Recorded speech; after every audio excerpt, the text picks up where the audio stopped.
기도하고 오늘 말씀 함께 배우시겠습니다. 기도하겠습니다.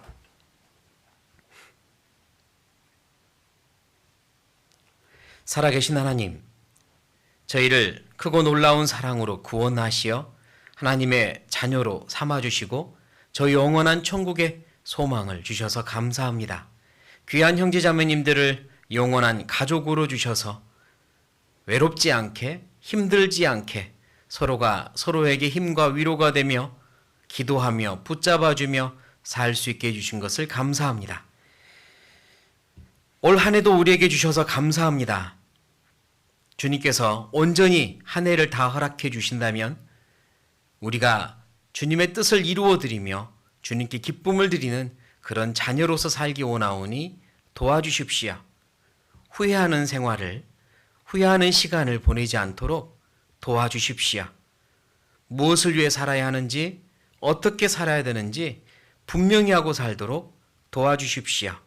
그래서 우리 주변에 하나님을 알지 못하고 저 지옥을 향해 걸어가고 있는 안타까운 영혼들에게 이 복음을, 이 귀한 사랑을 담대하게 전할 수 있도록 도와주십시오.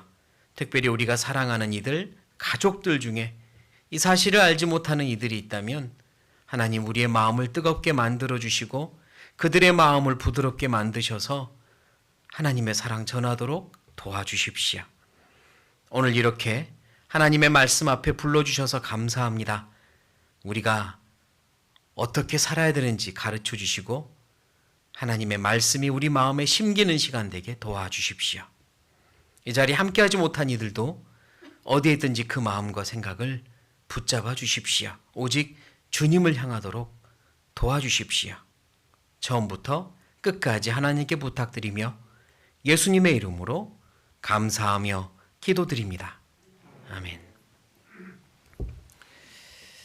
네, 오늘은 지난 주일에 이어서 신앙의 진심 시리즈를 계속 하려고 합니다. 연초 첫 번째 말씀이라 좀 다른 시작하는 말씀으로 함께 나눌까 기도하며 또 성경을 보다가도 그래 진도 계속적으로 말씀의 순서대로 나가는 게 더 낫겠다. 그리고 어쩌면 오늘 해당되는 이 주제가 마침 첫 2023년 첫 말씀 주제가 된 것도 우연은 아니겠다라는 생각도 들어서요. 그냥 순서대로 가는 걸로 정했습니다. 지난 주일날 신앙의 진심 7번째 시간이었죠. 네, 그러므로 8번째는 당연히 물질이 되겠구나라고 예상하셨을 거라 생각합니다. 시간과 물질 역시 재물, 하나님 앞에 진심으로 대하고 내가 신앙 안에서 바로 대해야 될 제목입니다. 시간, 신앙의 진심, 시간에 대해서 배웠는데요. 시간은 하나님이 빌려주신 거고 1분 1초가 하나님의 피가 발린 거다라고 예수님의 피가 발린 시간이라고 우리 생각하자고 말씀을 드렸습니다. 그리고 1분 1초는 영원한 세상, 영원한 나라와 연결되어 있다고. 그러니 내가 시간을 허투루 보내는 건 영원한 것들을 내가 많이 잃어버리는 거라고 인식하자고 또 말씀을 드렸습니다. 하루를 천년같이, 아니 하루를 영원한 삶처럼 살 수도 있다고. 우리에게 주어진 하루는 그렇게 하나님이 역사하신다면 엄청난 역사가 일어나는 중요한 하루라고 또 배웠습니다.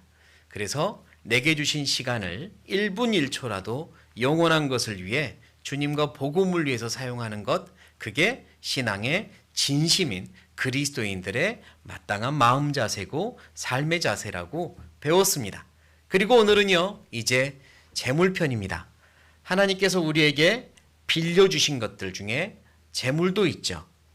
하나님께서 우리에게 자, 너에게 빌려줄 터이니 이걸 가지고 한번 그리스도인답게 진심으로 대하며 살아보아라. 이렇게 빌려주셨습니다.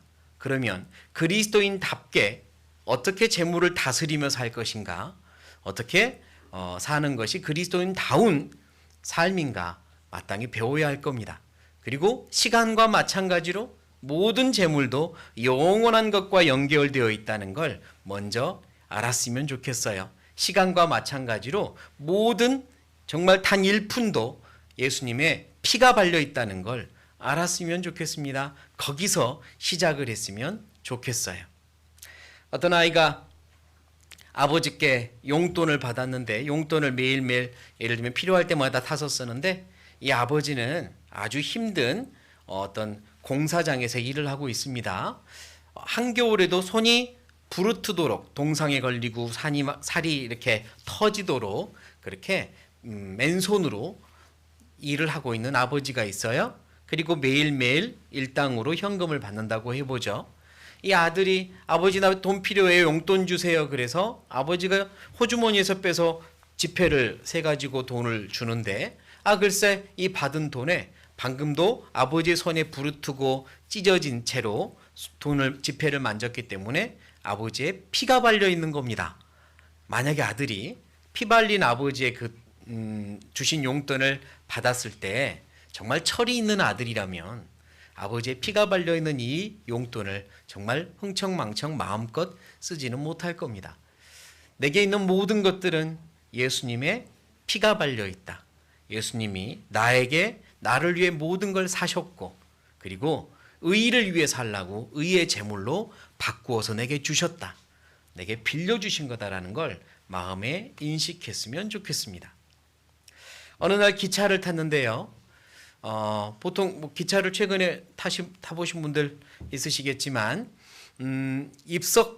입석이라고 하는 열차표가 있잖아요. 좌석이 아닌 입석표를 사면 자리가 없이 서서 가야 됩니다. 주로 칸과 칸 사이에 있는 연결 통로에서 서서 주로 가잖아요. 입석표를 산 사람이 있어요.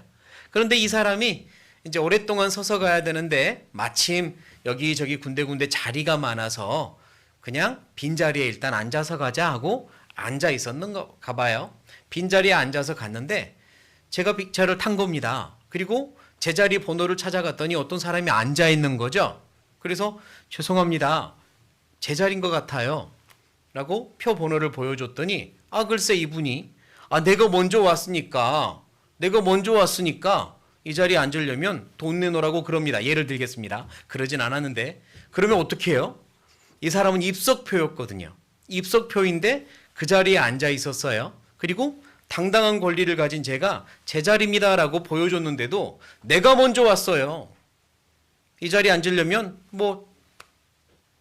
1대9로 합시다 이러면서 돈 내놓으라고 하면 말이 안 되는 거잖아요. 당연히 비켜줘야죠. 자기의 권리가 전혀 없는 자리니까 당연히 비켜줘야 됩니다. 권리라고 하는 건 내가 이것에 대해서 소유하고 그리고 마음껏 쓸 수 있는 사용할 수 있는 권리가 있을 때 주장하는 거고요. 그런 권리가 전혀 없다면 주장도 못하는 겁니다.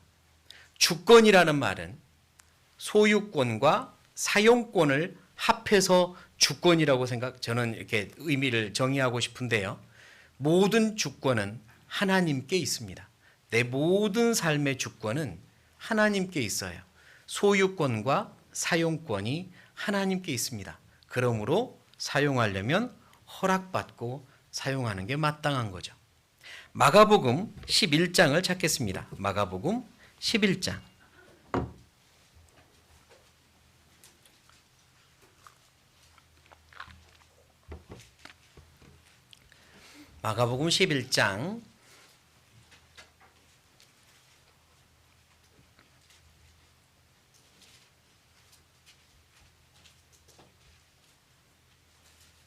마가복음 11장 1절부터입니다. 1절부터 제가 읽겠습니다.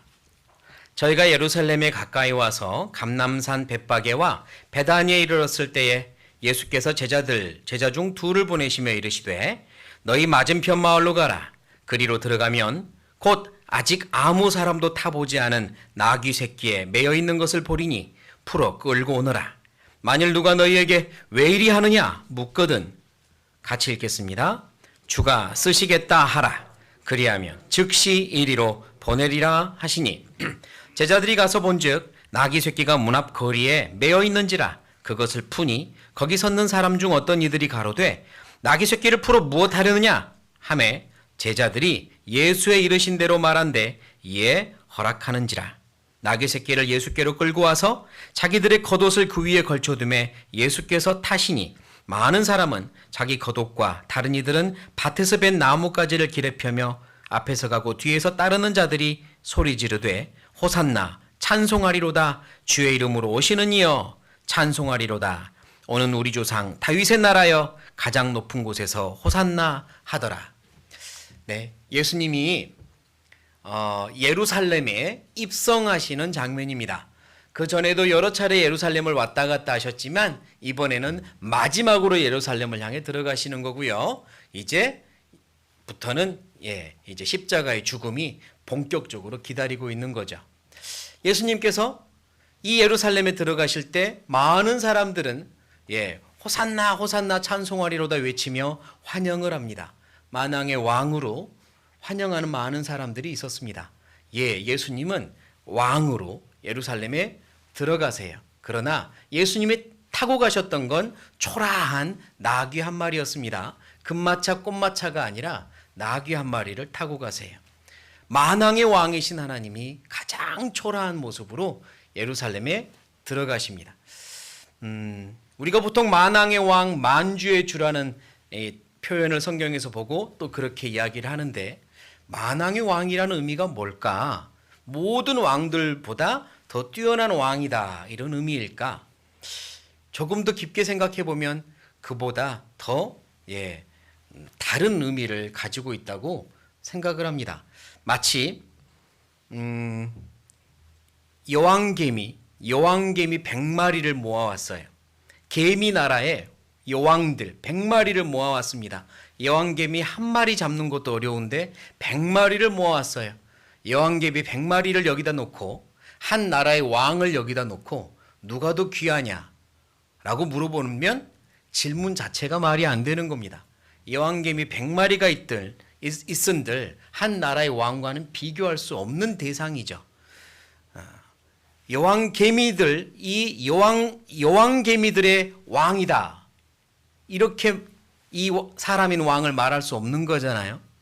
만왕의 왕이다 이 말은 세상의 모든 왕들을 다 합쳐도 비교할 수 없는 왕이라는 뜻입니다. 비교를 할 수 없는 왕. 사람들이 생각하는 왕과는 완전히 다르신 왕. 만유의 창조주시고 다스리는 왕. 그분이 하나님이시고 그분이 나를 위해 이 땅에 오신 분이 예수님이시잖아요. 만왕의 왕. 비교할 수는 없는 왕. 세상의 어떤 왕도 감히 당신도 왕이요 나처럼 이렇게 물어서는 안 되는 왕. 그 왕께서 예루살렘에 들어가실 때 나귀 한 마리 타고 가셨어요. 왜냐하면 예수님은 지금 우리의 모든 죄를 다 자기의 것으로 뒤집어 쓰시고 나 대신 심판받으러 오셨기 때문에 영광과 존귀를 얻으려고 당장 예루살렘에 들어가시는 것이 아니었기 때문이죠. 가장 겸손한 모습으로 들어가세요. 그때 예수님께서 이 나귀를 어떻게 구하시느냐 그 장면이 방금 11장에 나오는데요. 제자들을 어느 곳에 보내잖아요. 어떤 곳에 도착하면 매어있는 어린 나귀를 볼 건데 그 나귀를 풀어오너라. 만약에 누가 어디다 쓰려고 남의 나귀를 가져가느냐 묻거든. 뭐라고 대답하라 했죠? 주가 쓰시겠다. 이 여섯 글자 대답을 하라는 겁니다. 주가 쓰시겠다 이 말을 하면 보내줄 거다. 예수님과 이 나귀의 주인이 서로 알고 지내는 사이라는 어떤 힌트는 없습니다. 이 사람이 예수님을 알고 있었던 사람인지 아닌지 모르겠어요. 아닐 가능성이 높습니다. 단 그 마음만은 예수님을 오래전부터 말씀을 통해서 예수님을 알고 있었고 예수님이 주인 되심을, 주 되심을, 메시아이심을 알고 있었고 그리고 예수님이 어떤 분인지 알고 있었고 예수님을 위하여 무언가 하고 싶은 마음이 간절했던 사람인 건 틀림없습니다. 마치 마지막 만찬을 위하여 다락방을 내주었던 어떤 부유한 사람처럼 이 나귀의 주인도 예수님을 위하여 무언가 하고 싶었던 사람인 건 틀림없어요. 그래서 예수님이 그 사람의 마음을 알고 계셨기 때문에 제자들을 보낸 겁니다. 매어있는 나귀를 풀고 오너라. 주가 쓰시겠다 이 말만 하면 그냥 줄 거다. 그 나귀 주인의 믿음도 알고 있었던 거죠. 그 나귀 주인의 믿음도 대단합니다. 주가 쓰시겠다 이 한마디에 나귀를 아무 더 이상 질문도 없이 그냥 예 그러면 써야죠라고 드린 거잖아요. 100% 아니 200% 너무 당연한 사실이었기 때문입니다. 주님이 쓰시겠다는데 당연히 드리고 말고요 하고 나귀를 드린 겁니다. 예수님이 그때 원하셨던 건 금마차 꽃마차가 아니었어요. 나귀 한 마리 그거 하나면 예수님이 충분히 영광을 받으실 수 있었기 때문입니다. 그리고 그 주인이 나귀를 드렸을 때 그 주인은 자기의 나귀가 영광을 받기를 원하지 않았겠죠. 이 나귀를 통하여 예수님이 하고자 하는 일을 하시고 주님이 영광을 받으신다면 나는 얼마든지 감사합니다. 이런 마음으로 드렸을 거예요. 내가 나귀를 드렸을 때 이 나귀가 누구 거였느냐? 이 나귀 주인은 누구지? 그거 밝혀내어서 내가 좀 사람들한테 알려지기를 바라는 마음 전혀 없었을 겁니다. 나귀가 드러나기도 원치 않았을 거예요. 오직 예수님만 영광 받으실 수 있다면 나귀 얼마든지 드리죠. 그랬을 겁니다. 사실 우리가 주님께 드리고 있는 내 모든 어떤 희생과 그리고 내 시간과 물질과 어떤 것들 다 합한다고 해도 어쩌면 나귀만큼 작고 초라한 거 아닐까요? 주님이 나를 위해서 주신 것, 주님이 나를 위해서 버리신 영광들, 주님이 나를 위해 주신 전부를 생각하면 내가 주님을 위해서 지금 살고 있는 것들, 주님을 위해 살아온 것들, 이것들을 다 모은들 얼마나 내세울 수 있을까요? 초라하지 않을까요? 제가 먼 시골에서 오랫동안 살다가 이제 아버지의 발령과 함께 광주로 6학년 때 이제 이사를 왔습니다. 시골 먼 섬에서만 살다가 도시로 간 거죠. 그리고 학교 친구가 생일 파티를 한다고 초대를 했습니다. 근데 그 아이의 집이 엄청 부자였어요. 근데 그 아이의 이제 생일 파티 초대를 받아서 선물을 사가야 되는데 그냥 시골에서 했던 것처럼 공책 몇 권 사서 포장했습니다. 시골에서는 그랬으니까요. 그리고 이거 선물이라고 가지고 갔어요. 그랬는데 거기 갔더니 집도 으리으리하고요. 나온 음식이 그냥 엄청납니다. 본 적도 없는 음식들이 있어요. 그리고 다른 친구들이 선물이라고 내놓는데요. 선물들이 그냥 뭐 번쩍번쩍한 거예요. 저 어떻게 했을까요? 어떻게 했을까요? 미안, 선물 깜빡 놓고 왔다. 그랬어요. 숨기고요. 제가 가져온 거 숨기고 선물 준비했는데 깜빡 안 가져왔다고 했습니다. 도무지 내놓을 수가 없었어요. 내 선물이 너무 초라했거든요. 정말 초라하게 느껴져서 선물 가져왔다는 말을 할 수가 없었습니다. 하나님 앞에서요. 어느 날 섰을 때 제가 이렇게 살아왔는데요. 제가 이렇게 했는데요. 제가 주님을 위해 이렇게 살았는데요. 내 모든 것들을 다 합한들 과연 하나님 앞에 얼마나 내가 보여드리면서 자랑스러워할 수 있을까요? 나를 위해 모든 걸 버리신 하나님의 사랑을 그날은 더 많이 알게 될 텐데, 더 확실히 알게 될 텐데, 저도 이만큼 살았어요 라고 과연 내놓을 수 있을까? 어쩌면 여기 있는 나귀보다 더 초라할지 모릅니다. 나귀보다 초라할지 몰라요. 그런데 이제 하나님께서는 우리에게 그래도 내가 너의 나귀를 가지고 영광 받고자 한다 이렇게 말씀하는 거예요. 내가 너에게 빌려준 나귀, 내가 너에게 빌려준 무엇을 가지고 나의 일을 하고자 한다. 어떻게 할 거냐? 라고 물어보시는 겁니다. 주가 쓰시겠다고 하는 거예요. 내게 빌려준 것 가지고 주가 쓰시겠다고 합니다. 우리가 어떻게 해야 될까요? 사실 우리는 어떤 권리도 요구할 수 없습니다. 마치 은행에 어떤 부자가 와서 통장을 보여주며 여기 있는 돈 다 찾겠다고 하는 거예요. 돈 다 찾겠다고. 그럼 어떻게 해야 돼요? 은행 직원은 당연히 돈 다 내드려야 됩니다. 그런데 돈 내드리면서 9대1로 합시다. 이러면 돼요? 안 돼요? 말도 안 돼요. 맡겨놓은 거 다시 돌려드려야 돼요. 그래서 그리스도인들을 하나님은 청직이라고 했어요. 청직이란 남의 것을 맡아놓는 사람, 남의 것을 맡아서 보관하고 관리하는 사람을 청직이라 그러죠. 하나님은 우리를 청직이라고 하십니다. 하나님의 것을 맡아서 보관하고 있고 관리하고 있는 사람들이에요. 내게 있는 모든 것은 하나님이 내게 맡겨놓으신 겁니다. 그리고 맡겨놓은 것, 이 말이 정확한 표현은 아닌 게 빌려주신 거예요. 그리고 빌려주긴 빌려주셨는데 뭐라고 말씀하시면서 빌려주셨냐면 잘 쓰고 오라고 빌려주신 겁니다.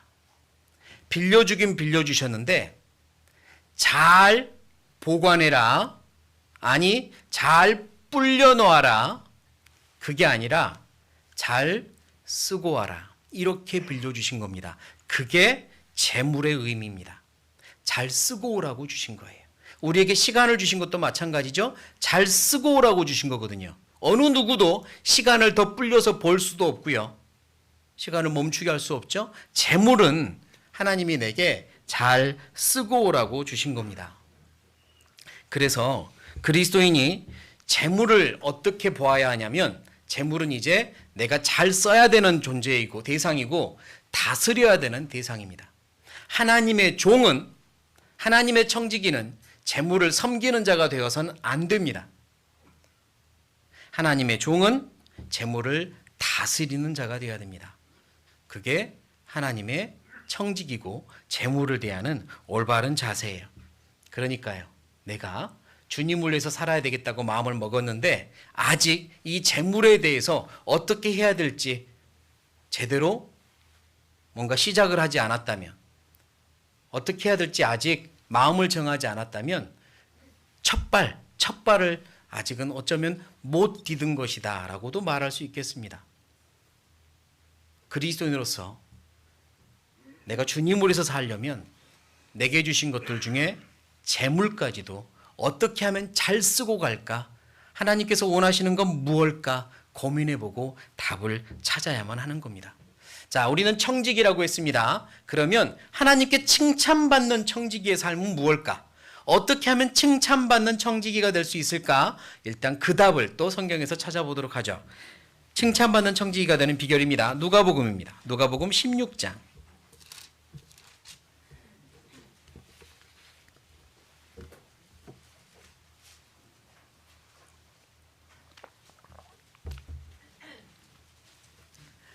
누가복음 16장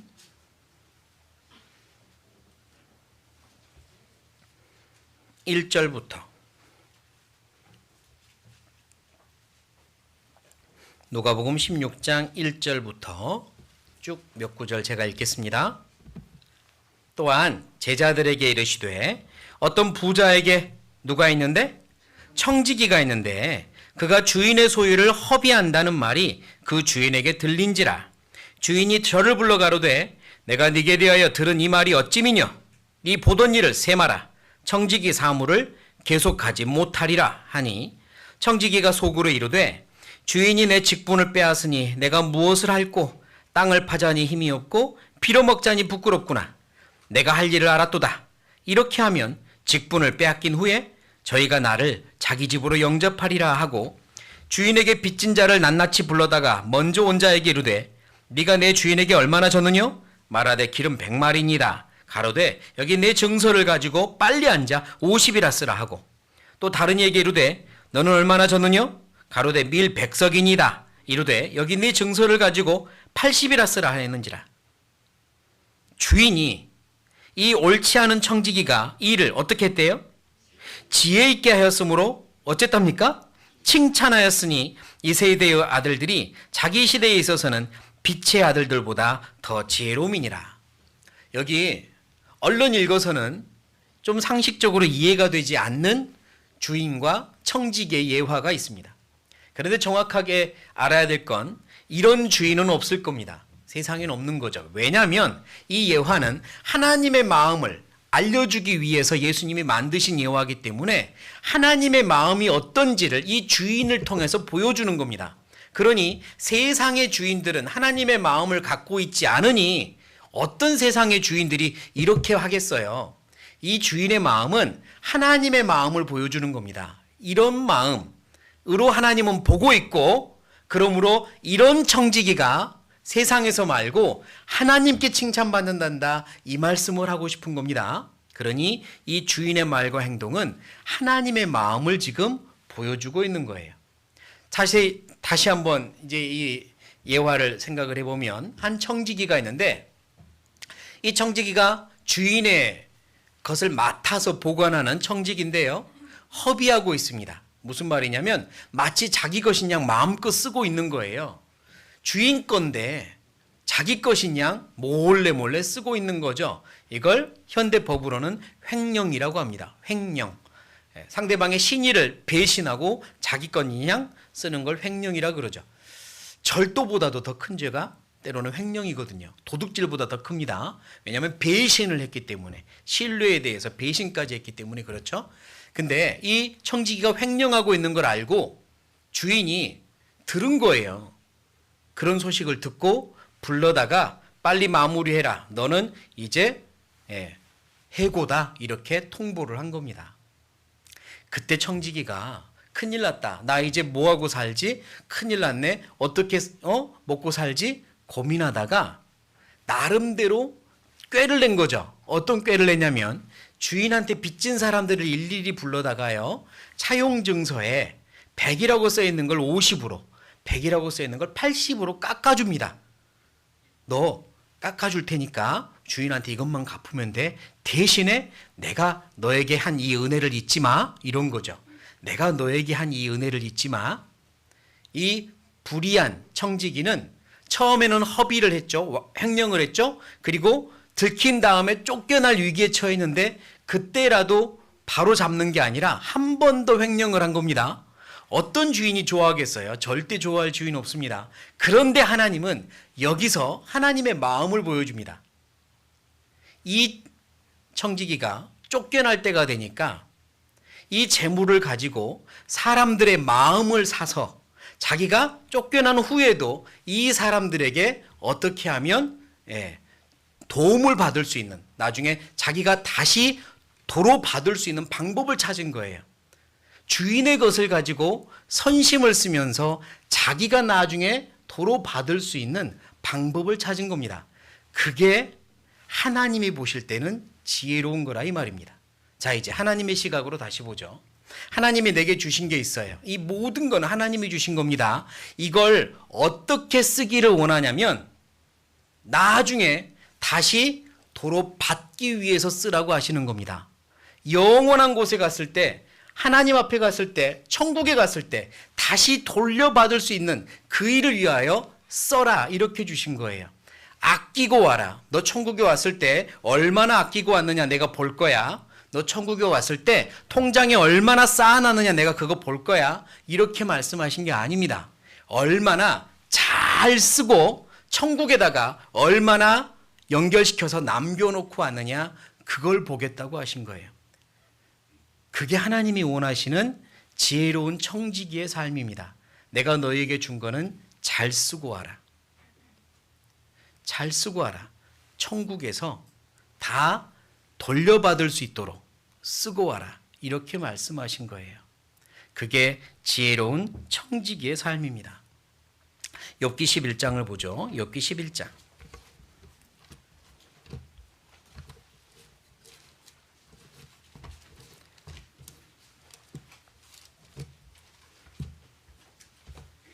욥기 11장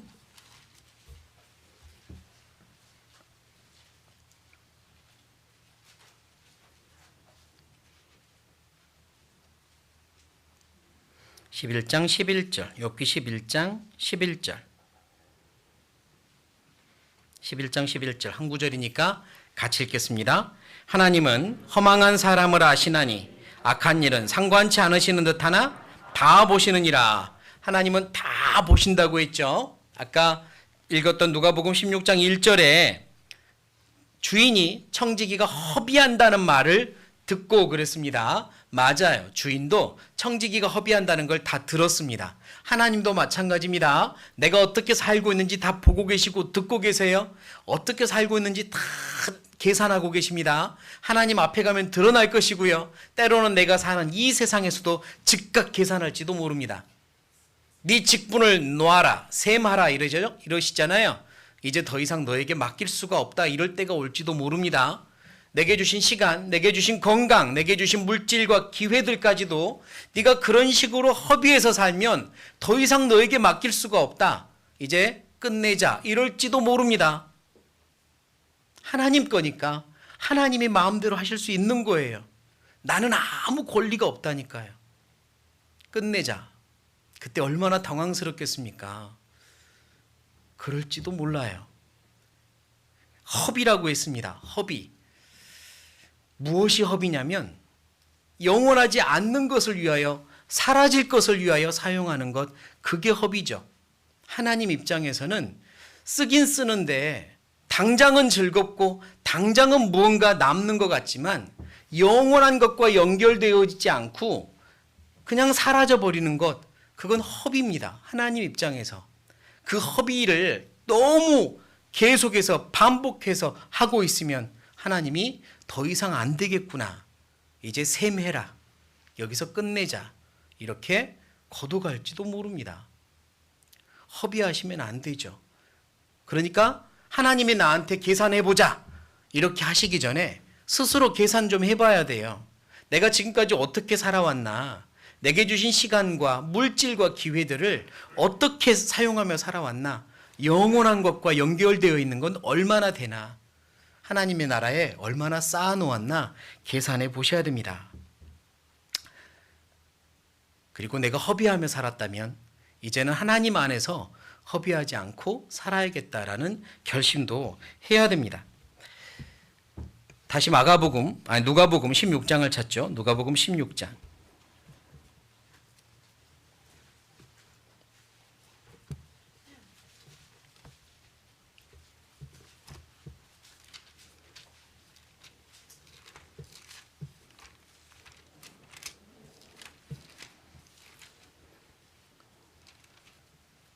누가복음 16장 9절부터예요. 9절부터 제가 읽겠습니다. 내가 너에게 말하노니 불의의 제물로 친구를 사귀라. 그리하면 없어질 때에 저희가 어디로? 영원한 처소로 너희를 영접하리라. 지극히 작은 것에 충성된 자는 큰 것에도 충성되고 지극히 작은 것에 불의한 자는 큰 것에도 불의하니라. 너희가 만일 불의한 재물에 충성치 아니하면 누가 참된 것으로 너희에게 맡기겠느냐? 너희가 만일 누구 것에? 남의 것에 충성치 아니하면 누가 너희의 것을 너희에게 주겠느냐? 자, 이제 하나님의 마음이 여기 계속 나옵니다. 재물로 영원한 것을 위해서 사용해라. 재물로 친구를 사겨라. 어떤 친구냐면 영원한 곳에서 만날 친구를 사겨라. 그러면 그 영원한 곳에서 너에게 다시 큰 감사와 영광과 상으로 갚아줄 거다. 그게 남는 거다. 그게 남는 거다 이러잖아요. 우리의 모든 재물은 영원한 것과 연결되어 있고 영원한 것을 위해서 사용하라고 주신 겁니다. 그리고 너에게 준 재물은 작은 거라고 하셨고요. 남의 거라고 하셨어요. 남의 거랍니다. 누구 건데요? 하나님 거요. 하나님께서 맡기신 겁니다. 소유권은 너에게 있지 않다. 빌려준 거다. 그러나 쓰라고 빌려준 거다. 이렇게 말씀하시는 거예요. 쓰라고 빌려준 겁니다. 잘 쓰고 가셔야 돼요. 내게 주신 것들로 영원한 것을 위해 잘 쓰는 방법들을 찾아서 잘 쓰고 가야 합니다. 그래서 영원한 걸 남겨야 하는 거죠. 마태복음 6장을 찾아보겠습니다. 마태복음 6장.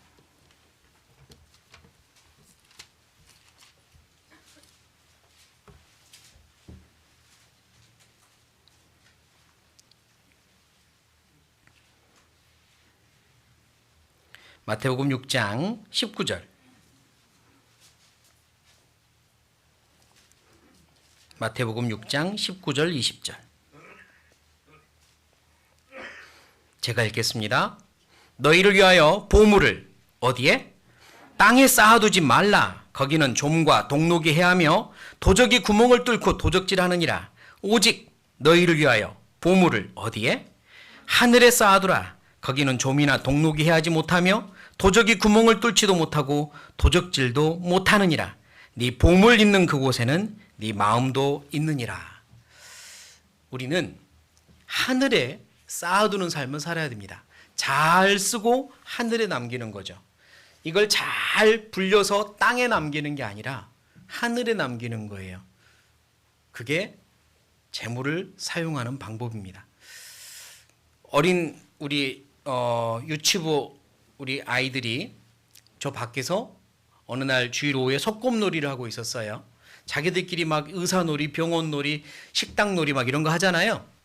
그래서 어느 날은 식당놀이를 하고 있더라고요. 그래서 자, 뭐 돈가스 주세요. 저는 뭐요? 그러니까 또 여기 그 식당 주인인 역할을 하는 애가 기다리세요 하더니 뭔가 막 두드리는 척 하더니 자, 여기 돈가스 나왔고요. 여기 뭐 나왔고요. 스파게티 나왔고요. 하고 또 뭐 차려주니까 네, 맛있다. 얌얌얌 뭐 이렇게 먹고 있어요. 자기들끼리. 아무튼 진수성찬이에요. 보니까 뭐가 쫙 깔려서 먹고 있어요. 근데 제가 옆에 서 있다가 젤리 먹을 사람 이랬더니 어떻게 했을까요? 다 던져버리고 왔어요. 저요 하면서 스파게티고 돈가스고 다 던지고 왔습니다. 왜냐하면 차원이 다른 음식이니까요. 완전히 차원이 다른 음식이니까 이 젤리 하나를 위하여 다 버리고 왔어요. 만약에 이 아이들이 이제 또 다른 게임을 합니다. 뭐 이렇게 호텔 짓고 빌딩 짓고 세계 여행하는 게임을 한다고 하죠. 막 여기저기 이제 주사위를 돌리고 멈춘 곳에서 호텔도 사고 짓기도 하고 이거는 100만 원, 이거는 하루에 20만 원 이렇게 가격도 정하고 게임을 계속합니다. 어떤 아이는 막 점점 더 돈이 쌓이고 부자가 되고 있어요. 자기들끼리 엄청난 부자가 되고 있습니다. 손에는 가짜 돈이 막 뭐 몇천만 원 있어요. 한참 놀고 있는데 제가 10,000원짜리 들고 여기서 10,000원 가질 사람 이러면 어떡할까요? 이러면 어떡하죠?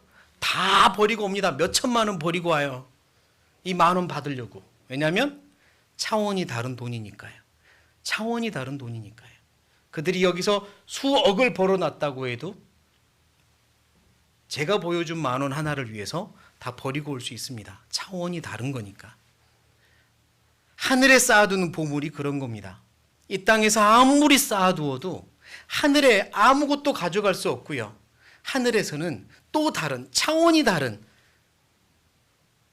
보물이 쌓이고 있는 거죠. 그걸 위해서 살라는 겁니다. 제발 이 땅에서 남들이 알아주는 그것, 남들이 만족하는 그것, 그걸 위해서 살지 말고 하늘에 보물 쌓아두고 내 영혼이 만족하는 것, 내 영혼이 기뻐하는 걸 위해서 살라는 겁니다. 그리고 내 안에 계신 하나님이 기뻐하는 걸 위해 살라는 겁니다. 그걸 위해서 내게 빌려주신 것들, 그게 재물이라는 겁니다. 그렇게 살라고 빌려주셨어요. 많이 주신 분도 적게 주신 분도 목적은 똑같아요.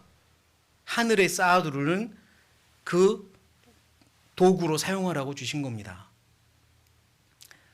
어떻게 사용하고 살지는 내가 계획하고 내가 결정해야 돼요. 제일 좋은 방법은 복음을 위해서, 하나님의 영광을 위해서, 그리고 형제자매들이, 하나님의 귀한 형제자매들이 있는 교회를 위해서 드리고 사용하는 것, 그게 당연히 영원한 것과 연결되어 있는 가장 남는 겁니다. 복음을 위해서, 하나님의 영광을 위해서, 교회를 위해서 사용하려고 노력하십시오. 나를 위해서 사용하면 잠깐은 좋을지 모르지만 하나님 앞에 그게 과연 남아있을까요? 물론 남아있는 것도 있을 겁니다. 내가 더 건강해지고 내가 더 마음에 충만해지고 그래야 또 복음을 위해서 사는 거니까 나를 위해서 무언가 투자하는 것도 손해보는 건 아니지만 그러나 정말로 하나님의 영광을 위한 목적인지 아닌지는 스스로 또 계산을 해봐야 될 문제고요. 복음을 위해서 사용하는 게 가장 남는 겁니다. 전도서입니다. 전도서 11장.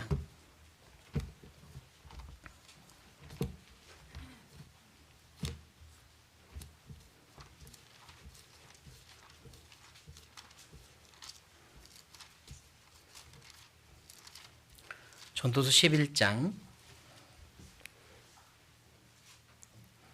1절. 전도서 11장 1절. 같이 읽겠습니다. 너는 내 식물을 물 위에 던지라. 여러 날 후에 도로 찾으리라. 네 식물을 물 위에 던져라. 여기서 식물이란 음식 또는 재물, 먹는 거, 너의 양식입니다. 이걸 물 위에 던져라. 그러면 여러 날 후에 도로 찾으리라 그랬습니다. 물 위에 던지라는 게 무엇일까? 요한복음 5장에 보면 예수님이 베데스다 연못에서 물이 동할 때 한 병으로 오랫동안 낫지 못하던 사람을 보셨고, 이 병자들은 물이 동할 때 어떻게든 먼저 들어가는 사람은 병이 낫기 때문에 그 주변에서 들어가려고 애를 쓰고 있는데, 이 오랫동안 병에 걸려 일어나지 못하는 이 사람은 누가 안으로 이렇게 들여보내주는 사람이 없어서, 물에 들어가게 도와주는 사람이 없어서 밖에서 보고만 있었죠. 그러다가 예수님을 만나게 됐고 예수님이 그 사람을 일으켜 세워줍니다. 그때 이 물, 연못이 동한다, 움직인다. 이때 들어가는 병자들은 다 나았는데요. 그게 바로 이제 성령의 역사하는 곳, 성령의 역사하시는 곳에 어떤 병자들 또는 어떤 죄인들도 그곳에서 나음을 입는다는 걸 비유적으로 말씀해 주신 건데, 물 위에 던지라는 건 하나님의 역사가 일어나는 곳, 성령님의 역사가 일어나는 곳, 그곳에 던지라는 겁니다. 하나님의 말씀이 전파되는 곳, 하나님의 역사가 일어나는 곳에 던지라는 거예요. 그러면 반드시 여러 날 후에 찾을 거다. 이렇게 말씀합니다. 7에게나 8에게 던져 나눠주어라. 무슨 재앙이 땅에 임할는지 네가 알지 못함이니라. 7에게나 8에게 나눠주어라. 누가 말씀을 들을 사람인지 구원받을 사람인지 우리는 알지 못하니까요. 일단 복음을 전하기 위하여 계속해서 영혼들을 위해 우리는 이 재물을 사용해야 될 의무가 있습니다. 복음을 전하기 위해, 영혼을 전도하기 위해 이 사람이 구원을 받을 사람인지 아닐지 모르지만 언젠가 이 땅엔 반드시 하나님의 심판이 있을 거고, 그때 가면 내가 가지고 있는 이 모든 것도 다 불에 타버릴 것이니까 그 전에 한 사람에게라도 더 이 복음을 전하기 위하여 나눠주어라 이겁니다. 나눠주어라. 한 사람에게라도 복음을 전하기 위하여 사용해라. 불의의 제물로 친구를 사겨라. 천국에서 다 갚아줄 거다. 이러신 겁니다. 그러니 2023년을 시작하면서 내게 있는 시간도 당연히 주님을 위해서 1분 1초 아껴서 써야 되고 허락받고 써야 되겠다 마음을 먹으셨겠지만, 내게 있는 재물도 주님을 위해 사용하겠다. 허락받고 사용하겠다. 낭비하지 않겠다. 영원하지 않는 것에 쓰지 않겠다. 그런 다짐도 필요합니다. 복음을 위해서, 형제자매님들을 위해서 호탕하게, 기분 좋게, 즐겁게 나 사용하겠다. 이런 결심을 하시라는 겁니다. 그게 지혜로운 청지기의 생활이고 칭찬받을 방법이니까요. 갈라디아서입니다. 갈라디아서 6장.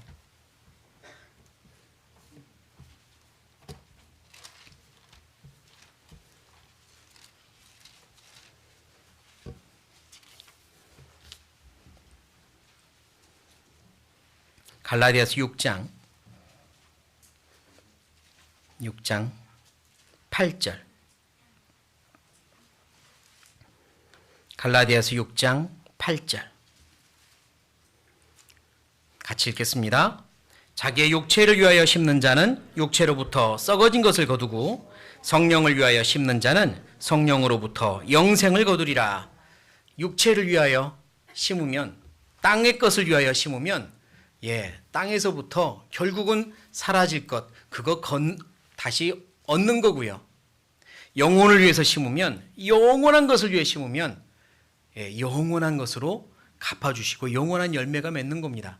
그러니까 내가 무엇을 위해서 사용하고 무엇을 위해 심을까 생각하셔야죠. 재물을 쓰는 건 어찌 보면 씨를 뿌리는 겁니다. 다시 나올 열매를 기대하며 씨를 뿌리는 거예요. 하나님 앞에 갔을 때 아무것도 내세울 것 없이 부끄러움만 가득한 열매를 가지고 갈 건지, 아니면 영원한 상급이 쌓여 있는 걸 하나님께 보여드릴 건지, 그건 지금 나의 선택에 달려 있는 겁니다. 결심하시고 내게 있는 것 잘 쓰고 가자. 2023년 잘 써보자. 이런 다짐을 하셨으면 좋겠어요. 다음 구절입니다. 9절입니다. 9절. 또 같이 읽겠습니다. 우리가 선을 행하되 낙심하지 말지니 피곤하지 아니하면 때가 이름에 거두리라. 예, 복음을 위하여 때로는 시간도 투자하고 재물도 투자하고 또 뭐 내 많은 마음과 많은 것들을 다 쏟아부어서 복음을 전하죠. 근데 때로는 그게 안 될 때가 있잖아요. 상처로 돌아올 때도 있고 포기하고 싶을 때도 있고 또 오히려 억울한 말을 들을 수도 있고 그럴 때 분명히 내가 심은 게 있으니까요. 절대 사라지지 않습니다. 하나님께서 갚아주실 거고요. 내가 심은 게 있으니까 또 그 사람은 지금 당장은 마음이 어떻게 흔들리지 않아도 언젠가 그 마음에 틈이 생기고 쪼개질지도 모릅니다. 우리는 계속해서 복음도 전해야 되고 계속해서 포기하지 않고 이 재물을 사용해야 됩니다. 한 영혼을 위해 하나님의 선한 역사를 위해 계속 해야 돼요. 계속 물 위에 던져야 됩니다. 포기하시면 안 돼요. 그게 하나님 앞에서 영원히 남는 겁니다. 그걸 세상에서는 그걸 보고 허비한다고 말해요. 하나님의 입장에서는 아까 그 청지기가 허비하는 것처럼 쓰긴 쓰는데 영원한 것과 연결되지 않는 걸 허비라고 하는데요. 세상에서는 보이지 않는 것을 위하여 사용하고 있으니 허비라고 하겠죠. 고린도후서를 보겠습니다. 고린도후서 12장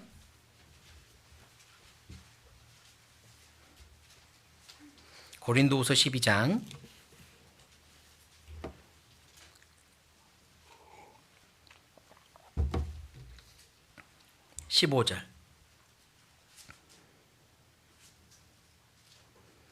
고린도후서 12장 15절. 같이 읽겠습니다. 내가 너희 영혼을 위하여 크게 기뻐함으로 재물을 허비하고 또 내 자신까지 허비하리니 너희를 더욱 사랑할수록 나는 덜 사랑을 받겠느냐. 사도 바울의 고백입니다. 내가 너희 영혼을 위해서 고린도 교회 형제자매들을 위해서 복음을 위해서 내 재물도 허비하고 내 자신도 허비할 거다 이랬습니다. 왜 이렇게 허비라는 단어를 사용했냐면 일부 고린도 교회 형제자매들이 마음이 달랐던 거예요.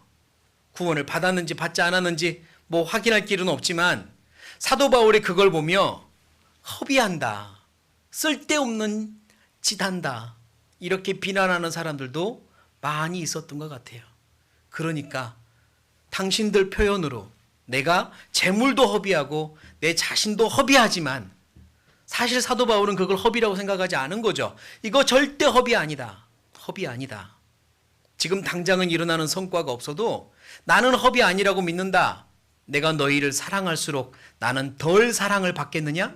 하나님이 나를 사랑해 주시고 하나님이 나에게 갚아 주신다. 나는 허비 아니다. 그러니 나는 앞으로도 계속 할 거다. 앞으로도 계속 재물도 허비하고 내 자신까지 나는 허비할 거다. 복음을 위해서 이렇게 간증하고 있잖아요. 그리스도인들의 삶을 세상 사람들은 이해 못합니다. 이해 못할 때가 많죠.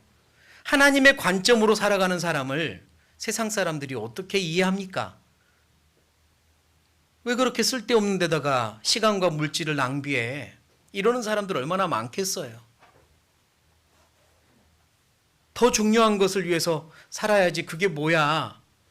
세상 사람들이 말하는 더 중요한 게 뭔데요? 내 가족의 안일과 또 나의 어떤 자기 개발과 더 성공과 그리고 돈을 낳는다고 재테크와 많은 것들을 이야기하며 더 중요한 게 있는데 왜 그렇게 시간과 물질을 낭비하며 사냐고 그리스도인들에게 비난할 수도 있죠. 또 나랑 가깝다고 생각하는 가족들일수록 조언을 한다고 하는 말이 우리에게는 더욱더 아픔이 되는 그런 비난으로 들릴 수 있죠. 그러나 세상 사람들은 아무리 허비라고 해도 하나님 앞에 가면 절대로 허비가 아니었다는 걸 알게 될 겁니다. 하늘에 보물을 쌓아두고 있는 거니까요. 하늘에 보물 쌓아두고 있는 거니까. 하나님이 보는 관점과 사람이 보는 관점은 완전히 다르잖아요. 어떤 삐까번쩍한 외제차를 타고 가족이 여행을 가고 있습니다. 멋진 차 타고요. 그 안에는 많은 음식들, 그리고 음악 틀어놓고 가족들이 하하하 웃으면서 운전을 하며 어디론가 멋진 곳을 향해 여행을 가고 있어요. 고속도로를 쫙 달려가고 있습니다. 그런데 하늘에서 보니 여기서 1km 직진하면 저기에 무장 강도들이 지금 있고, 지나가는 사람 빼앗으려고, 죽이고 빼앗으려고 무장 강도들이 거기 있다고 해보죠. 1km 앞에 있습니다. 지금 이 가족들은 전혀 모른 채로 너무 즐거운 마음으로 달려가고 있고요. 하늘에서 보시는 하나님의 눈으로 볼 때는 1km 앞에 있는 무장 강도와 그리고 앞으로 닥칠 운명이 보이는 거 아닙니까? 하나님이 보는 건 사람이 보는 것과 완전히 다르죠. 지금 당장의 달콤함, 이게 중요한 게 아니라 미래까지 다 보시는 거잖아요. 하나님은 영원한 것, 하나님의 시선은 영원한 것에 가 있습니다. 영원한 것에. 그러니까 허비가 아니라고요. 내가 주님을 위해 사는 거 허비 아니라고요. 복음을 위해서 사는 거 허비 아닙니다. 내가 잠깐 물질과 시간을 써서 성과가 없다고 느껴져도 허비 아닙니다. 구원받는 역사가 당장 안 일어났어도 허비 아닙니다. 하나님 앞에 다 쌓이고 있습니다. 그걸 위해서 사는 겁니다. 그리스도인의 재물은 그렇게 쓰라고 주신 거고요. 그러니까 제대로 쓰고 하나님 앞에 가야 하는 거죠. 누가복음 16장입니다. 누가복음 16장.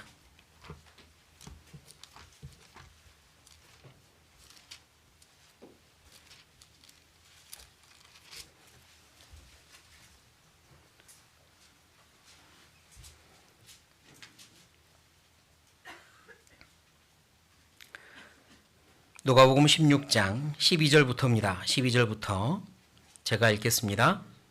너희가 만일 남의 것에 충성치 아니하면 누가 너희의 것을 너희에게 주겠느냐? 집 하인이 두 주인을 섬길 수 없나니 혹 이를 미워하고 저를 사랑하거나 혹 이를 중히 여기고 저를 경히 여길 것임이니라. 같이 읽겠습니다. 너희가 하나님과 재물을 겸하여 섬길 수 없느니라. 14절 제가 읽죠. 바리새인들은 돈을 좋아하는 자라 이 모든 것을 듣고 어쩌거늘 비웃거늘. 자, 예수님이 1절부터 청지기의 비유를 하시며 그리스도인들의 재물 다스리는 법을 말씀하시고 어떤 청지기가 칭찬받는 청지기인지 일종의 설교를 하시는데 끝에 가서 재물은 작은 것이란다, 남의 것이란다 라고 말씀하시고 하나님과 재물을 겸하여 섬겨서는 안 된단다라고 말씀을 하니 바리새인들이 비웃어 버립니다. 예수님의 설교를 듣고 비웃는 사람들이 있었죠. 바리새인들이었어요. 나름대로 최고로 성경을 많이 한다는 사람들, 가장 똑바로 사람들에게 본이 되며 살고 있다고 자부했던 사람들. 그러나 예수님의 이 말씀 앞에 그들은 동의하지 않았고 비웃습니다. 뭐래? 돈이 작다고? 뭐 이런 거죠. 돈이 작다고? 돈이 얼마나 중요한데, 세상 살면서 돈만큼 힘 있는 게 어디 있는데, 뭐 지금으로 따지면 그런 말들을 하는 거죠. 뭐라고? 남의 거라고? 이게 왜 남의 거야? 우리가 얼마나 땀 흘려서 아끼고 그래서 벌고 쌓아놓는 건데 이게 어떻게 남의 거야? 동의할 수 없었던 겁니다. 동의할 수 없었어요. 바리새인들, 그들의 마음은 입으로는 하나님을 존경한다고 하지만 마음은 내게서 멀도다라는 말씀처럼 하나님과 영영 멀었던 겁니다. 하나님과 재물을 겸하여 섬길 수 없느니라 라고 말씀했던 예수님의 말씀에 가장 해당됐던 사람들이 바로 그 바리새인들이었던 겁니다. 하나님을 믿는다고 하는 사람들이, 하나님을 주인으로 섬긴다고 했던 사람들이 그 마음속에는 하나님과 재물이 둘 다 주인으로 있었던 거죠. 그래서 비웃었습니다. 어떻게 하나님과 재물을 양팔저울 양쪽에 놓고 균형을 맞출 수가 있을까요? 어떻게 그럴 수가 있을까요? 내 집에 있는 갓 태어난 어린아이와 내 집에 오랫동안 살아왔던 정말 사랑하는 강아지 한 마리와 양팔 저울을 놓고 어떻게 둘이 똑같다고 할 수 있을까요? 그건 말이 안 되는 거잖아요. 하나님과 재물이 어떻게 비교가 되냐고요. 만왕의 왕이신 하나님이 세상의 모든 왕들을 다 합해도 전혀 양팔 저울이 비교할 수 없는 하나님이 어떻게 내 마음속에서는 재물과 같이 비교가 될 수 있냐고요. 같은 자리를 재물이 차지할 수 있냐고요. 그럴 수 없는 거잖아요. 이론적으로는 그럴 수 없는 거잖아요. 그런데 실제로는 그렇게 사니 어떡합니까? 재물이 중요하죠. 돈이 중요합니다. 돈이 세상을 흔듭니다. 맞습니다. 돈이 많은 것들을 해결합니다. 힘이 있어요. 돈이 때로는 사람을 살리기도 합니다. 때로는 돈이 죄인 아닌 것으로 둔갑시키기도 하죠. 돈이 힘이 있습니다. 그러나 돈이 아무리 세상을 흔들어도 돈이 그리스도인의 신앙을 흔들어서는 안 되는 겁니다. 돈이 아무리 힘이 있어도 그리스도인의 마음을 잡고 흔들 만큼 힘이 있어서는 안 되는 거예요. 그리스도인은 돈에 끌려다니는 사람이 아니라 지배하는 사람이니까, 다스리는 사람이니까. 다스려야 합니다. 끌려다니면 안 돼요. 있든 없든, 넉넉하든 부족하든, 이건 다 하나님께서 알아서 하시는 거니, 하나님이 맡겨주신 거고, 때로는 하나님이 가져가시는 거니, 뜻대로 하십시오. 제가 원하는 건 단지 하나님의 영광을 위해 사는 겁니다. 있든지 없든지 하나님의 영광을 위해 살고 싶습니다. 제게 더해 주신다면 그걸 가지고 하나님을 위해 살 거고, 혹시라도 내게 더해 주신 물질이 하나님을 위해 사는데 방해가 되고 유혹이 된다면 차라리 주지 마십시오. 차라리 주지 마십시오. 저는 어쩌면 지금보다 더 많은 물질이 나에게 생긴다면 어쩌면 내 신앙을 지키며 사는 게 아니라 신앙이 흔들릴 사람일지도 모릅니다. 그러느니 주지 마십시오. 어쩌면 그런 마음이 더 합당한 마음 아닙니까? 있든 없든 전 주님을 위해 살 겁니다. 어떻게든 복음을 위해 살고 싶습니다.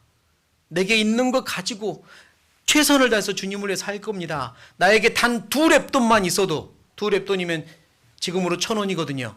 단 2랩돈만 있어도 그걸 가지고 가장 주님을 영광스럽게 하는 방법을 찾으며 살 겁니다. 그게 주님이 진짜 내게서 보고 싶은 참된 순수한 신앙이죠. 차라리 부족한 게 은혜라고요. 없을 때 더 주님께 매달리고, 없을 때 더 순수하게 주님을 위해 살고 싶고, 없을 때 더 이것 가지고 어떻게든 복음을 위해 살고 싶고, 그러지 않습니까? 그런 자들에게 하나님은 또 때로는 더 부어주시고, 이걸 가지고도 그럼 나를 위해서 살아달라고 하시는 거죠. 중요한 건 마음가짐입니다. 재물을 바라보는 내 눈이고 재물을 다스리는 내 마음이에요. 어떻게 살 거냐? 복음을 위해 살 거다. 복음 전하기 위해 살 거다. 교회를 위해 살 거다. 형제 자매들을 위해서 살 거다. 그걸 위해 쓸 거다. 이론이 아니라 실제로 그렇게 해봤으면 좋겠어요. 그래서 하나님이 갚아주시는지 갚아주지 않은지 좀 봅시다. 하나님 앞에 너무 계산하고 살지 말았으면 좋겠어요. 다들 아마 그런 경험을 하겠지만 참 모순되는 것 중에 하나가 뭐냐면, 어디 멋진 데 여행을 가잖아요. 가족 여행을 가면 바가지인 줄 알면서도 돈 씁니다. 이거 정말 바가지예요. 그런데 돈 써요. 먹기도 하고 사기도 하고 자기도 하고 여행 가면 돈 쓴다고요. 그런데 돌아와서 시장통에서요, 정말 용돈벌이 하려고 야채 몇 개 갖다 놓고 파시는 그분들한테서는 100원 깎으려고 그렇게 노력하죠. 100원 깎으려고. 그게 우리 모습이잖아요. 근데 그게 신앙적으로도 하나님과 흥정을 한다니까요. 하나님과 100원만 깎아주세요. 하나님, 내가 100원 더 드리는 거 아니에요 지금? 하나님, 나한테 이거 요구하는 거 너무 심한 거 아니세요? 하나님과 흥정하고 있어요. 여행 가서는 마음껏, 그리고 오늘 쓰러 온 거야 괜찮아 이렇게 쓰면서, 하나님은 시장에서 물건 파는 누군가처럼 그렇게 내가 흥정의 대상으로 보고 있는 건 아닐까요? 정말 그렇게 살아온 건 아닙니까? 11조 계산하고 헌금 계산하면서 100원 더 들어갈까 봐 딱 계산하고 그래 10분의 1 드렸으니까 나는 온전한 11조 한 거야 만족하고 있는 겁니까? 하나님이 그걸 기뻐하실까요? 그걸 정말 하나님이 기뻐하실까요? 중요한 건 마음입니다. 내 모든 거 하나님 겁니다. 제가 인정합니다. 하나님이 빌려주신 겁니다. 제가 인정합니다. 하나님의 피가 발린 겁니다. 제가 인정합니다. 하나님의 허락을 받고 영원한 것을 위해 살겠습니다. 제가 결심합니다. 그 마음이 있을 때 하나님께 드려지는 어떤 것도 하나님이 기쁘게 받으시는 거죠. 잘 생각해 보면 재물은요, 내가 가진 많은 것 중에 가장 작은 겁니다. 생명, 시간, 건강, 재물이 제일 작은 거예요. 어떻게 아냐고요? 배를 타고 가는데 배가 풍랑을 만나서 뒤집히려고 해요. 풍랑을 만나 뒤집히려고 합니다. 살아야 되겠어요. 무엇을 버릴까요? 내 시간을 버리고 살 수 있을까요? 내 건강을 버리고 살 수 있을까요? 재물을 버리고 살려고 노력합니다. 요나서 찾아볼게요. 요나.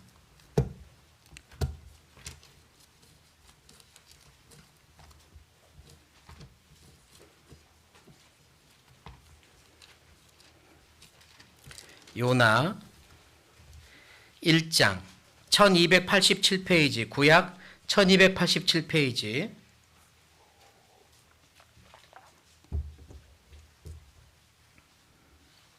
요나 1장 5절. 요나 1장 5절. 제가 읽죠? 사공이 두려워하여 각각 자기의 신을 부르고 또 배를 가볍게 하려고 그 가운데 무엇을? 물건을 바다에 던지니라. 그러나 요나는 배 밑층에 내려가서 누워 깊이 잠이 든지라. 요나가 탄 배가 뒤집히려고 합니다. 다 빠져 죽게 생겼어요. 그때 그들이 선택한 방법은 1번 신께 기도한다. 2번 가지고 있는 재산을 바다에 던진다. 나를 던질 수는 없으니까, 내가 죽을 수는 없으니까 재물을 던져서라도 사람은 살아야 되니까 그래서 재물을 던집니다. 목숨 앞에서는 재물은 작은 겁니다. 돈 많은 사람에게 강도가 딱 목에다 칼을 대며 살고 싶으면 네 돈 내놔. 그럼 어떻게 해요? 차라리 죽이라고 하는 사람이 있습니까? 아무도 없어요. 목숨 앞에서는 재물을 가져가셔요. 그리고 살려만 주세요 이러잖아요. 그러니까 목숨 앞에서는 재물이 더 작은 거잖아요. 생각해보면 내 건강보다도 내 시간보다도 재물은 작은 겁니다. 그 작은 것에 우리가 끌려다니고 지배를 당하면 안 되는 거잖아요. 재물은 하나님 거고요. 작은 거예요. 그러나 그게 영원한 것과 연결되어 있으니 잘 쓰면 너무나 큰 것이 되는 겁니다. 허비하면 허무하게 날아가는 거고요. 영원한 것을 위해서 써야 되겠다 생각하셔야 되는 거죠. 아까 바리새인들은 돈을 좋아하는 자라 그래서 비웃었죠. 이 돈 때문에 하나님을 배신하고 돈 때문에 결국은 복음을 받아들이지 못한 사람들이 그때 많았죠. 그리고 돈 때문에 예수님을 못 박는데 팔아버린 사람도 있었고요. 요한복음입니다. 요한복음 12장.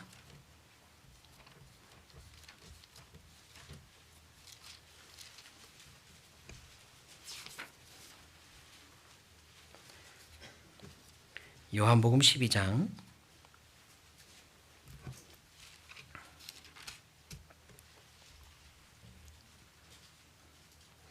요한복음 12장 6절.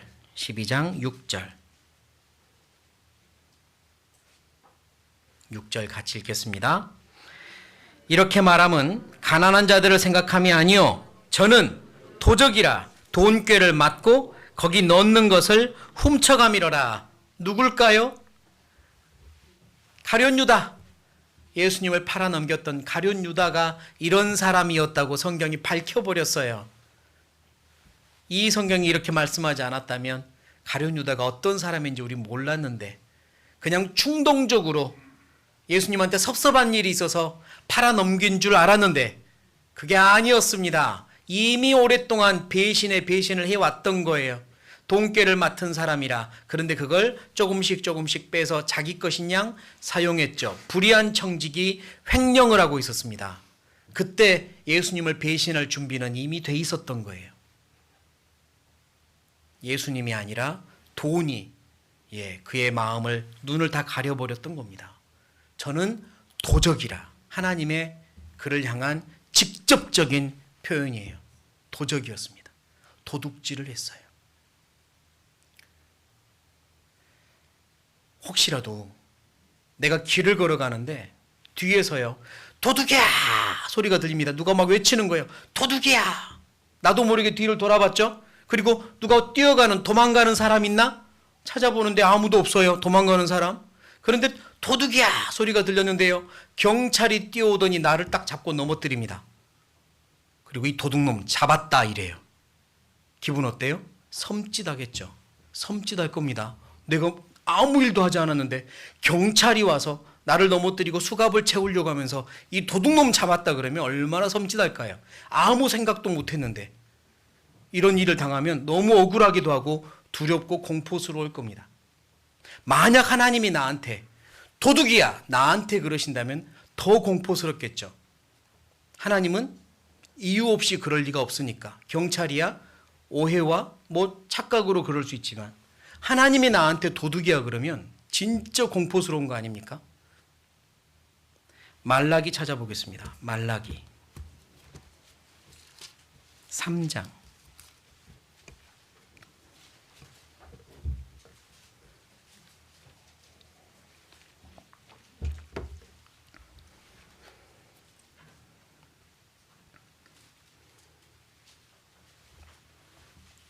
말라기 3장 8절입니다. 말라기 3장 8절. 제가 읽겠습니다. 사람이 어찌 하나님의 것을 도적질하겠느냐? 그러나 너희는 나의 것을 도적질하고도 말하기를 우리가 어떻게 주의 것을 도적질하였나이까 하도다. 이는 곧 무엇과 무엇이라? 11조와 헌물이라. 하나님이 어쩌면 나에게도 도둑이야 이럴지 모릅니다. 아니 제가 뭘 했길래 제가 도둑이라고 그러십니까? 내가 너에게 믿고 맡겨준 걸 너는 네 것인 양 그동안 횡령하고 살지 않았느냐? 라고 말씀하실 때 아무 말도 못할지도 몰라요. 내가 너에게 믿고 맡겨준 걸 네가 얼마나 횡령하고 살았는지 내가 일일이 다 증거를 대줄까? 그때도 내가 나 도둑 아닙니다 라고 말할 수 있을까요? 내 것인 것처럼 영원하지 않은 것을 위하여 하나님과 상관없는 것을 위하여 허락도 받지 않고 마음대로 썼다면 횡령이죠. 그리스도인으로서는 횡령 아닙니까? 11조와 헌물이라. 10절을 보시면요. 10절입니다. 만군의 여호와가 이르노라. 너희의 온전한 11조를 창고에 들여 나의 집에 양식 있게 하고 그곳으로 나를 시험하여 내가 하늘 문을 열고 너희에게 복을 쌓을 곳이 없도록 붙지 아니하나 보라. 그것으로 나를 시험하여. 사실 이 말씀은 굉장히 놀라운 말씀입니다. 하나님은 나를 시험하지 말라라고 명령하셨어요. 예수님도 사단에게 시험을 받을 때 주 너의 하나님을 시험하지 말라고 했느니라 라고 마귀랑 싸웠습니다. 하나님을 시험할 수 없다고 했습니다. 시험한다는 말은 테스트입니다. 그런지 그러지 않은지 한번 보자. 테스트하는 거예요. 정말 그러나 정말 그렇지 않나 한번 시험해 보자. 이 의미입니다. 에베소서에 주께 기쁘실 할 것이 무엇인가 시험하여 보라는 말씀이 있는데 거기서 시험하여 보라는 테스트는 아니에요. 찾아내라. 기쁘시게 할 것이 무엇인지 찾아내라. 답을 찾아내라는 의미고요. 여기는 진짜로 테스트하라고 했어요. 하나님이 스스로 자기를 보이셨습니다. 딱 내놓고 나 시험해, 나 테스트해봐 이런 거예요. 이건 만왕의 왕께서 이런 말을 한다는 건 놀라운 겁니다. 이것만큼은 보여주고 싶은 거예요. 이것만큼은 정말로 이렇다는 걸 보여주고 싶은 겁니다. 한번 해봐. 테스트해봐. 하나님과 재물을 둘 다 놓고 누구를 더 섬길까 고민하지 말고 하나님을 섬겨봐. 내가 갚아주나 갚아주지 않나 테스트해봐라고 말씀하고 계세요. 11조의 의미는요. 내 가지고 있는 물질의 10분의 1은 하나님 겁니다. 라고 정확하게 계산해서 드리는 것, 그걸 11조로 하지 않고요. 내 모든 건 다 하나님께 빌린 거라는 걸 제가 인정합니다. 그 인정하는 증거로 10분의 1을 드립니다. 그리고 이건 하나님의 교회, 하나님의 몸된 교회에서 복음을 위해 사용해 주십시오. 그리고 나머지도 역시 저는 하나님을 위해서 사용할 겁니다. 라는 간증이거든요. 그게 11조입니다. 하나님이 만약에 10에 2조를 해라, 10에 3조를 해라라고 명령해서도 할 말이 없어요. 왜? 주가 쓰시겠다 하라라고 명령하시면 드려야죠. 드려야죠. 그러나 하나님도 우리의 마음도 아시고 우리가 살아가야 될 세상도 아시니까 10의 1을 너희의 간증으로 믿음의 증거로 드려라. 그리고 그거에 또한 몸된 교회에서 복음을 위해서 사용할 도구가 될 것이다 라고 명하신 거고 10분의 9는 네 마음대로 써라가 아니라 마찬가지 그것도 빌려준 거니까 영원한 것을 위해서 사용하도록 하여라. 그렇게 주신 거거든요. 그러니 11조는 그 마음의 표현입니다. 그걸 내가 인정합니다. 저 그렇게 살 겁니다. 라고 간증하는 게 11조죠. 그러니 온전히 11조를 드리지 않는 것도 하나님 앞에서는 횡령이고요. 10분의 1은 들여놓고 나머지는 자기 것인 양 이미 나는 11조는 했으니까 이러면서 마음대로 쓰고 사는 것도 하나님 앞에서는 횡령입니다. 내게 있는 것이 하나님 겁니다 라고 인정하는 표입니다. 내 모든 시간도 하나님 거고 내 모든 재물도 하나님 겁니다 인정하는 표입니다. 그리고 시험해 보라고 했죠. 온전하게 해보아라. 나 믿고 해보아라. 내가 갚아주나 갚아주지 않나 한번 봐라. 이러셨잖아요. 그러니까 2023년은 재물을 가지고는 하나님을 테스트해보자. 정말로 하나님이 갚아주시나 갚아주지 않나 테스트해보자 라고 마음 먹으셔도 괜찮습니다. 온전한 11조 하고 온전한 헌금 생활하면서 복음을 위해서 쓰고 형제자매들을 위해서 마음껏 즐거이 드리면서 하나님이 갚아주나 갚아주지 않나 보자. 체험해보자. 그런 마음도 가지셨으면 좋겠어요. 끝으로 고린도 후서입니다. 고린도 후서 9장.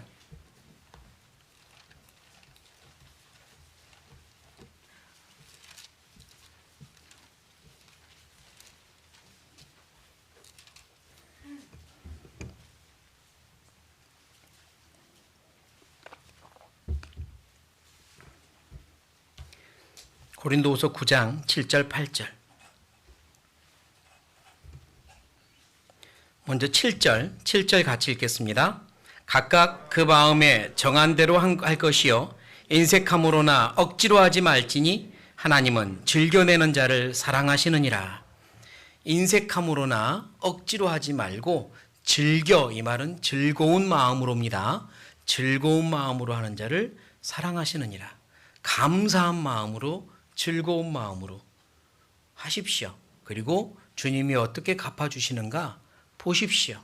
내게 주신 주님의 은혜를 다 생각하면 내가 주님을 위해 지금까지 살아온 것, 그리고 지금 내가 주님께 드리는 헌물이나 11조도 나귀처럼 초라할 뿐입니다. 그게 정직한 마음이라고 저는 생각합니다. 그러나 이걸 가지고 하나님이 영광을 받으신다면, 이걸 통해서 하나님이 큰 역사를 하신다면 저는 얼마든지 기쁩니다. 그 마음이 올바른 재물을 향한 진심인 마음이고 또한 헌금 생활할 때도 필요한 마음입니다. 2023년을 시작하는 지금 재물을 다스리고 그리고 이 재물에 대해서 온전한 결심을 하고 한 발 내딛는 건 2023년 전체를 하나님 앞에서 좀 더 바른 모습으로 살기 위해 필요한 첫걸음이라고 믿습니다. 재물에 순종하지 않으면 다른 것도 순종하기 어렵습니다. 이걸 잘 이겨내시고 다스리시기 바라고요. 마음에 정하시고 또 필요한 헌금 생활도 하시고 그리고 재물을 다스리는 생활을 하시기 바랍니다. 네. 끝나고 2분짜리 영상 하나 보여드릴 거고요. 그리고 그 이후에 잠깐 필요한 행사를 진행하도록 하겠습니다. 같이 기도하시겠습니다.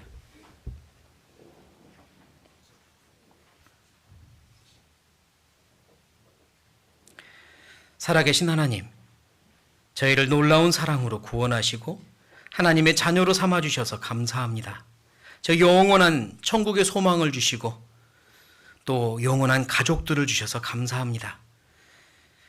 우리에게 주신 모든 것들 하나님이 빌려주신 것임을 알고 영원한 것을 위하여 사용하며 살도록 도와주십시오. 하나님 앞에 서게 되는 그날 부끄러움 없이 자랑스럽게 설 수 있는 우리의 신앙이 되게 도와주십시오. 중요한 것이 무엇인지, 우선순위가 무엇인지 하나님의 마음과 하나님의 눈으로 바라보고 하나님의 마음으로 살도록 도와주십시오. 복음을 위해서, 주님의 몸된 교회를 위해서 더욱더 섬기고 사랑하며 또 투자하며 사는 우리의 삶이 되게 도와주십시오. 우리를 통해 하나님의 뜻이 이루어지고 하나님만이 영광 받으시기 원하오며 예수님의 이름으로 감사하며 기도드립니다. 아멘.